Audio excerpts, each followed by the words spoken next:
اعوذ باللہ من الشیطان الرجیم بسم اللہ الرحمن الرحیم ایاک نعبد و ایاک نستعین اہدنا الصراط المستقیم صراط الذین انعمت علیہم غیر المغضوب علیہم ولا الضالین آمین۔ ان کا لفظی ترجمہ دیکھیں، ایاک ہم صرف تیری، یہ ایاک اکیلا ایاک کا ترجمہ ہے۔ نعبد ہم عبادت کرتے ہیں، نعبد و ایاک اور صرف تجھ سے، نستعین مدد مانگتے ہیں، استعانت سے ہے جس کا معنی ہوتا ہے مدد چاہنا، مدد حاصل کرنا۔ اہدنا یہ دو الگ الگ لفظ ہیں۔ اہدنا، اہدی کا معنی ہوتا ہے ہمیں، اہدی کا معنی ہوتا ہے ہدایت دے، نا معنی ہمیں، پورا لفظ کا ترجمہ ہوگا ہمیں ہدایت دے۔ الصراط راستے کو کہتے ہیں، مستقیم استقامت سے ہے بمعنی سیدھا۔ صراط وہی راستہ، الذین ان لوگوں کا، الذین ان لوگوں کا، انعمت جن پر انعام فرمایا آپ نے، تو نے، انعمت تو نے انعام کیا، علیہم ان پر، غیر نفی کے لیے آتا ہے کہ نہ ان لوگوں کا راستہ، غیر المغضوب مغضوب جن پر غضب ہوا، المغضوب غضب ہوئے، علیہم ان پر، ولز اور نہ، ولضالین ضالین گمراہ، ضال کی جمع ہے بمعنی گمراہ۔ ترجمہ مکمل ترجمہ دیکھیں، ہم تیری ہی عبادت کرتے ہیں، ایاک نعبد ہم تیری ہی عبادت کرتے ہیں، و ایاک نستعین اور تجھ ہی سے مدد مانگتے ہیں۔ اہدنا الصراط المستقیم ہمیں سیدھے راستے کی ہدایت عطا فرما۔ اہدنا الصراط المستقیم ہمیں ہدایت عطا فرما سیدھے راستے کی۔ صراط الذین یعنی ان لوگوں کا راستہ جن پر تو نے انعام فرمایا، انعمت علیہم، صراط الذین انعمت علیہم ان لوگوں کا راستہ جن پر تو نے انعام فرمایا،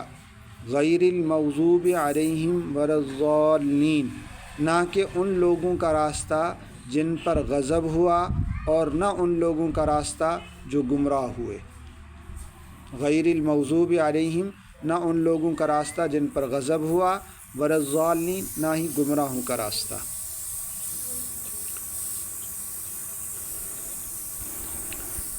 آج کے سبق میں یہ ایاک نعبد و ایاک نستعین سب سے پہلی جو آیات ہے، اس آیت میں اللہ تعالیٰ نے بندوں کو سکھلایا ہے کہ ہم یعنی بندے اللہ تعالیٰ کے سامنے یوں کہیں کہ ہم تیری ہی عبادت کرتے ہیں، تجھ ہی سے مدد مانگتے ہیں۔ اس سے پہلے جو طریقہ تھا کہ وہ تھا غائب کا، ہم یعنی اللہ کی تعریف کر رہے ہیں، اللہ مہربان ہے، اللہ رحیم ہے، اللہ مالک یوم الدین ہے، یعنی یہ ہے، خطاب نہیں تھا۔ خطاب کا مطلب براہ راست کسی کو سامنے خطاب کرنا۔ تو اب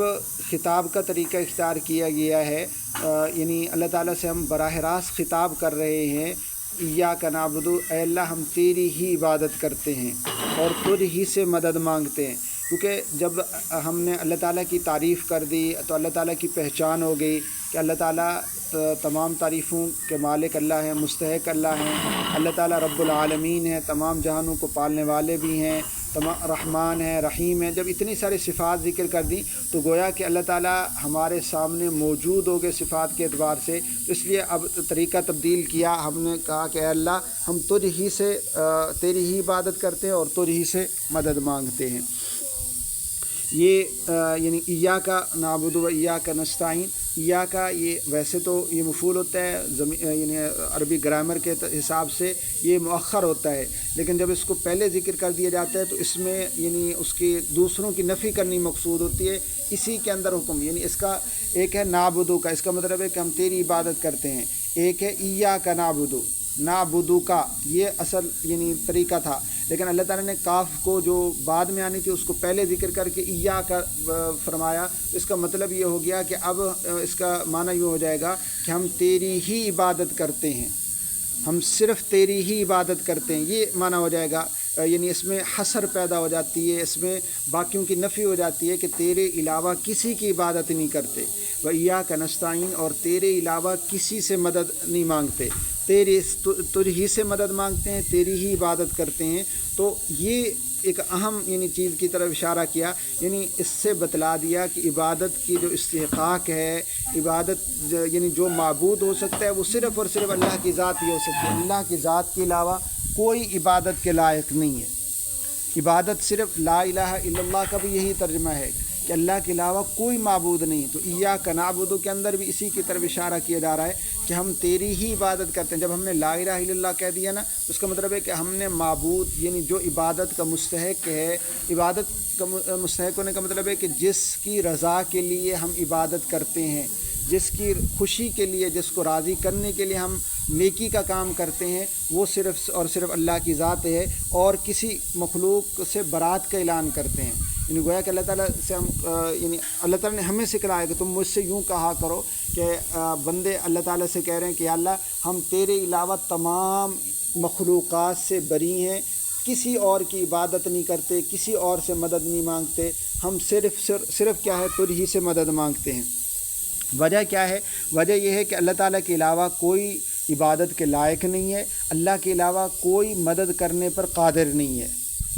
مدد صرف اللہ ہی کی طرف سے ہو سکتی ہے، اور کسی کی طرف سے مدد نہیں ہو سکتی، جو بغیر کسی واسطے کے مدد کر سکے۔ صرف اللہ تعالیٰ کن فرما دیں، اللہ تعالیٰ فرما دیں کہ یہ کام ہو جا تو وہ فوراً ہو جائے، یہ صرف اللہ ہی کی قدرت میں ہے اور کسی کی قدرت میں ہے۔ تو یہاں پر یہ نفی ہو گئی کہ سب چیزوں کی نفی ہو گئی۔ تو لہذا جو اللہ کے غیر سے مدد مانگتے ہیں، اللہ کے غیر کی خوش کرتے ہیں، خوش کرنے کے لیے عبادت کرتے ہیں، تو یاد رکھیں کہ یہ شرک ہو جاتا ہے۔ اللہ کے علاوہ کسی اور کو، چاہے وہ کسی بھی درجے کا ہو، کسی بھی درجے کا بزرگ ہو، فرشتہ ہو، نبی ہو، اللہ تعالیٰ ہر گناہ کو معاف فرما سکتے ہیں۔ اللہ تعالیٰ نے قرآن کریم میں فرمایا ان اللہ لا یغفر ان یشرک بہ ویغفر ما دون ذلک لمن یشاء، کہ اللہ تعالیٰ شرک کے علاوہ جس گناہ کو چاہیں گے معاف فرما دیں گے، لیکن شرک کو معاف نہیں فرمائیں گے۔ تو شرک اسی چیز کا نام ہے کہ اللہ کے ساتھ کسی کو عبادت میں شریک ٹھہرا لینا، کسی نیکی کا کام کر کے کسی اور کو خوش کرنے کی نیت کر لینا، یہ شرک ہو جاتا ہے۔ یہ شرک ہو جاتا ہے، چاہے کسی نبی کو شریک ٹھہرا جائے، کیونکہ نبی کا علیہ السلام، انبیاء علیہ السلام ہیں، نبی علیہ السلام ہیں، ہمارے نبی پیارے نبی ہیں، تو یہ سارے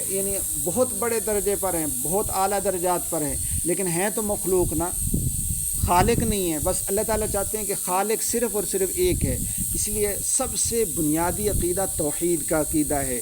توحید کا مطلب یہ ہوتا ہے کہ اللہ کے علاوہ کسی اور کو معبود نہ ماننا۔ تو ایاک نعبد و ایاک نستعین کے اندر گویا کہ ہم توحید کا اقرار کر رہے ہیں، یا اللہ ہم تجھے ہی سے مدد مانگتے ہیں،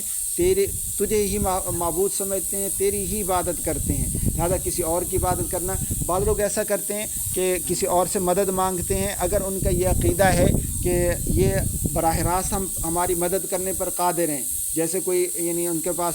دیوی دیوتا اس طرح کے چیزیں مانتے ہیں، دیوتا اور بتوں کے پاس جاتے ہیں، ان کی مدد مانگتے ہیں، اگر وہ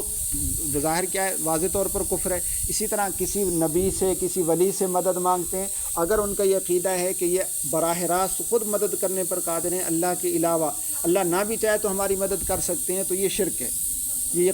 یقینی طور پر شرک ہے۔ لیکن اگر ان کا یہ عقیدہ ہو کہ ہم کسی ولی سے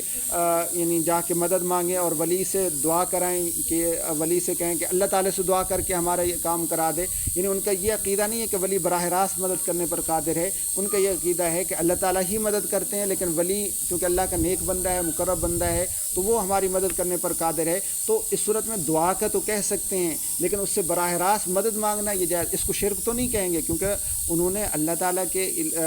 صفات میں اور ذات میں شریک نہیں ٹھہرایا، لیکن پھر بھی انہوں نے غلط کیا کہ مدد مانگی، اور ایسے ذات سے مدد مانگی جو اس وقت دنیا میں موجود نہیں ہے، ایک ہے زندہ کسی نبی کے پاس اس وقت جاتے تھے اور دعا کرتے تھے، دعا کا کہتے تھے کہ یا رسول اللہ میرے لیے دعا فرمائیں اور یا میرا تعاون فرمائیں، اس میں کوئی حرج نہیں ہے۔ ایک ہے دنیا سے تشریف لے جانے کے بعد پھر ان سے کہنا کہ یعنی نبی علیہ السلام تو بہرحال قبر میں زندہ ہیں، لیکن کسی ولی کے بارے میں یہ کہنا کہ اے فلاں میری مدد کریں، اے غوث اعظم، یا اس طرح کے جو الفاظ کہے جاتے ہیں، یہ اگر ان کا عقیدہ ہو کہ یہ غوث اعظم ہماری براہ راست مدد کرتے ہیں، یہ شرک ہے۔ اگر ان کا یہ عقیدہ ہو کہ اللہ تعالیٰ مدد کرتے ہیں اور غوث اعظم اللہ تعالیٰ کے غوث اعظم ہوتا ہی کوئی نہیں ہے، یہ حضرت عبد القادر جیلانی رحمہ اللہ کو غوث اعظم ان کا لقب دے دیا ہے، ورنہ اصل یہ یعنی مدد غوث اعظم کہتے ہیں سب سے بڑا مدد کرنے والا۔ تو سب سے بڑا مدد کرنے والا اللہ تعالیٰ فرما رہے ہیں ایاک نستعین، کہ ہم تجھ ہی سے، یعنی اللہ تعالیٰ ہی سب سے زیادہ مدد کرنے والے بندوں کی، اللہ کے علاوہ کوئی کسی کی مدد نہیں کر سکتا۔ تو اس لیے اس طرح کے نعرے لگانا، یا غوث اعظم دستگیر، یا دستگیر، اس طرح بہت سارے عجیب و غریب قسم کے نعرے لگائے جاتے ہیں، پیر ہو ولی ہو، ایسا کرنا یہ یا تو شرک تک پہنچا جاتا ہے یا شرک کے قریب کر دیتا ہے۔ بہت زیادہ احتیاط کی ضرورت ہے اس طرح کے معاملات میں، کیونکہ سارے گناہ اللہ تعالیٰ معاف فرما سکتے ہیں، توبہ سے معاف ہو جاتے ہیں، اور ویسے نیکیوں سے بس اوقات کوئی بندہ اللہ تعالیٰ کو نیکی پسند آ جاتی ہے بندے کی، کوئی ایک نیکی، تو اللہ تعالیٰ اس کے باقی گناہوں کو معاف فرما دیتے ہیں اس ایک نیکی کی برکت سے۔ بس اوقات ایک کوئی اچھی یعنی ایک نیکی اللہ تعالیٰ کو اخلاص کے ساتھ پسند آ جاتی ہے، تو اس نیکی کی برکت سے سارے گناہوں کو معاف فرما دیتے ہیں۔ لیکن شرک کا معاملہ بہت زیادہ یعنی بہت ہی احتیاط والا معاملہ ہے۔ تو شرک اگر شرک کی حالت میں دنیا سے چلا گیا نا، تو پھر کوئی بھی صورت نہیں ہے۔ اگر دنیا کے سارے گناہ کر لیے، شرک سے بچ گیا، دنیا سے چلا گیا، جہنم میں چلا گیا، ایک نہ ایک دن وہ جہنم سے ضرور نکلے گا، توحید کی برکت سے، شرک سے بچنے کی برکت سے۔ لیکن اگر ساری نیکیاں کر لی لیکن اس کے اندر شرک آ گیا اور شرک کی حالت میں مر گیا، تو پھر اس کی کوئی نیکی اسے فائدہ نہیں دے گی، وہ کبھی بھی جہنم سے نہیں نکل سکے گا۔ تو اس لیے اللہ تعالیٰ نے جا بجا قرآن کریم میں اور مختلف جگہوں پر توحید پر سب سے زیادہ کیا ہے اس کی اہمیت کو بیان کیا ہے، اس پر زور دیا ہے کہ بندے میرے ساتھ کسی کو شریک نہ ٹھہراؤ۔ ایاک نعبد و ایاک نستعین، یہ صورت بنیادی صورت ہے، تو اس میں عقیدہ توحید کی طرف اشارہ کیا ہے کہ اے اللہ ہم تیری ہی عبادت کرتے ہیں، تیرے علاوہ کسی کی عبادت نہیں کرتے،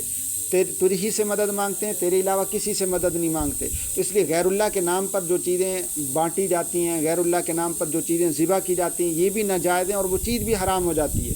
بعض لوگ ایسا کرتے ہیں کہ جی یہ نبی پاک کے نام پر، یعنی نبی علیہ السلام کو خوش کرنے کے لیے کوئی کام کر لینا، یہ عبادت ہے۔ عبادت صرف اللہ کے لیے ہونی چاہیے، یعنی کوئی نیکی اللہ کی رضا کے علاوہ نہیں ہونی چاہیے، کسی اور کے لیے نہیں ہونی چاہیے۔ حضرت حسین رضی اللہ تعالیٰ عنہ کے نام کا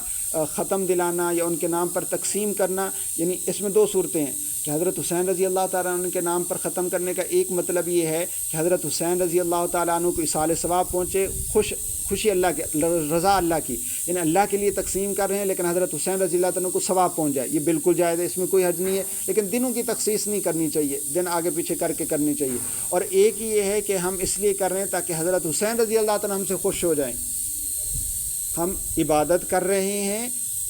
ایصال ثواب کر رہے ہیں، صدقہ کر رہے ہیں، اور اس کا مقصد یہ ہو کہ حضرت حسین رضی اللہ تعالیٰ ہم سے خوش ہو جائیں، یہ ناجائز ہے، حرام ہے، یہ شرک میں آ جاتا ہے۔ اور صرف یہ عمل شرک نہیں ہے بلکہ جو چیز تقسیم کی جا رہی ہے وہ بھی حرام ہو جاتی ہے۔